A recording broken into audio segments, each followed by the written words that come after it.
Welcome to Raising Independent Thinkers. This show is a space for families who are homeschooling or thinking about homeschooling. We'll explore alternative teaching methods, federal and state homeschooling laws, and most importantly, this show is a platform where families can inspire one another on how to raise independent thinkers. I'm your host, Bathsheba Omani, Montessori educator, homeschooling consultant, owner of Homeschool Guide LLC, and mother of two. Let's get started.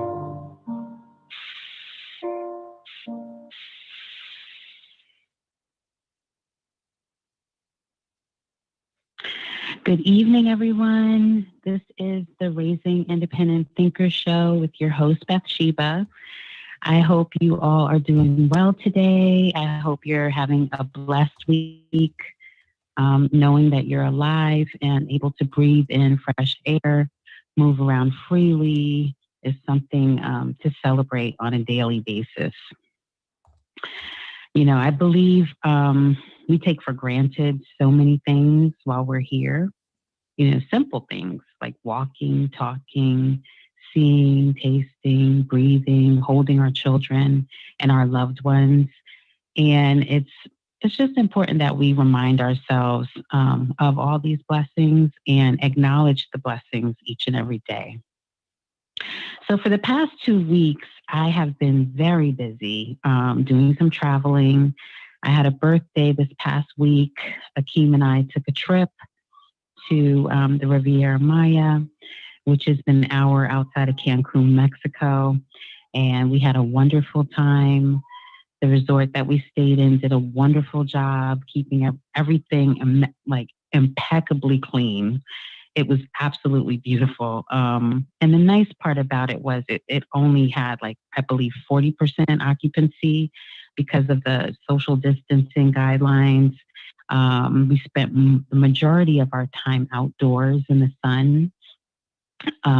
It was well undercrowded. And I think it also helped that it was off season for traveling as well. Got to do many things for the first time.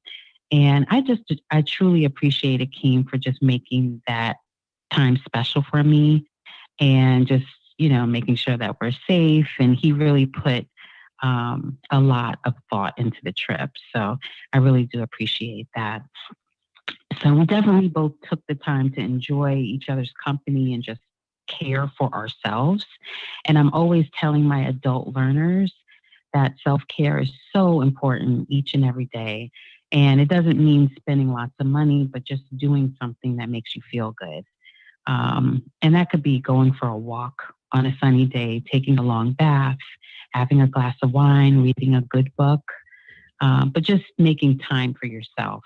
And I'm glad that we were able to do that. I also just got back from New York, seeing my family. I got to spend time with my brothers and one of my sisters over the weekend, whom I haven't seen in over a year. And it was just really nice to be there, especially when a family member is going through something. And sometimes tragedy really brings people even closer together. And I'm just happy that we were all able to come together and we're all alive and well and able to see each other one more time.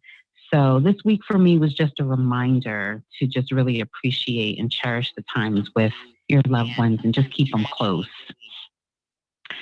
So this week has been busy. And today I'm so excited to be discussing all about literacy strategies for young children. I have a special guest. Her name is Farida Goodwin. She is a longtime educator and literacy coach from Brooklyn, New York. She'll be coming in around hour. So please write down any questions that you might have about literacy strategies. You might have concerns about your child reading, maybe questions about comprehension skills, maybe questions about strategies to get started teaching phonetics. But Farida is happy to support you and answer any questions you may have as best as she can.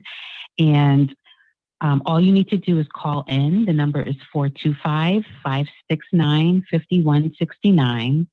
Again, that's 425-569-5169 and hit the number 1 and you'll be on hold and then I will open up your mic. Okay. She's very excited. She's very passionate about what she does and I'm looking forward to her being on the show.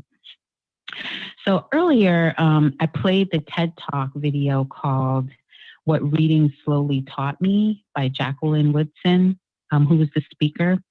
And every time I listen to this particular presentation, it just reminds me of the love that I had for reading as a child and how important it was to me just to be able to experience, multiple realities, being able to imagine what it would be like living in a different part of the world or a different time frame and learning from different characters, experiencing their stories or experiencing life through the eyes of someone else, which I believe helped me understand other perspectives, even as a young child.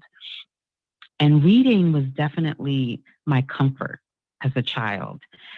I would be the one walking to school with a book right in my face, kind of like how people now are walking while looking at their cell phones, just scrolling through images and pictures. But I would be so engrossed in my book while walking down the street and just allowing it to take me to a whole nother world. And it was comforting because it helped me to learn about the world around me, just learning about different people and places outside of my own experiences. And thinking about it now, I think that's one of the things that helped me to connect so well with other types of people and other cultures, because the stories that I read really helped me understand that we can learn from the experiences of other people. So my love for reading was definitely a gift. Another thing that Jacqueline had mentioned in the TED Talk was just acknowledging the hardship that people of color had, just to be able to have that privilege to learn to read. Today, although we still are underprivileged in certain ways, we do have the opportunity to teach our children how to read. And I feel like that's something that we need to be more mindful, and that's something that's extremely important. And I like that she said books are meant to be savored. So of course we know there's so many other benefits to reading. It improves concentration, it helps increase vocabulary and language skills, it develops the imagination, and it's also a good way to bond with others. As a kid, I loved to read, but I also enjoyed being read to. And my fondest memory was when I was in the 3rd grade, I had a teacher who would read the Choose Your Adventure books to the class. I'm not sure if any of you know what that is, but you basically choose what you want the character to do in the adventure. And we would be able to do that. And it was a treat for us. We would all be able to choose as a group. And we were all pretty excited, like we were preschoolers being read to. But even today, it may sound strange, I really do enjoy just listening to a good story or just listening to someone who's a good reader, just read a story. And today, as we know it, as Jacqueline had mentioned, storybooks are getting pushed out with technology. And I don't necessarily think that is all a bad thing, because I know that things do evolve and books are evolving. Both of my children were very strong in reading, especially my son, Sam. He loved to read out loud when he was younger, and he still does. And I think that really helped him with many, many skills. He also enjoyed being read to. And now that he's older, he actually enjoys listening to multiple audiobooks that he has. He's even starting to get interested in audiobook reading, where he's recording his voice and then reading stories that he creates and other people create as well, which there's a need for because so many people are now purchasing audiobooks. And I'm sure there's still many people who would prefer, you know, a good old fashioned hard-covered book. And it's probably still like a controversial topic, but I believe that it depends on the reader. I think that the digital books can accommodate more learning styles for certain types of people. Having a child myself with special needs who now is an adult, his ebooks allow him to have many options, you know, such as being able to change the size of the text with larger letters, and they even have three-dimensional visuals, which might help someone with visual needs, such as my son. But it's definitely a good topic to discuss one week. So during the show, during the last show, I gave some pre-reading strategies, and hopefully that did help those of you who have preschoolers who are just learning and finding interest in language, classification, letters, and phonetics. I hoped that it was a good transition to today's discussion on literacy strategies. So I'm going to take a short break and I'm going to play another short video.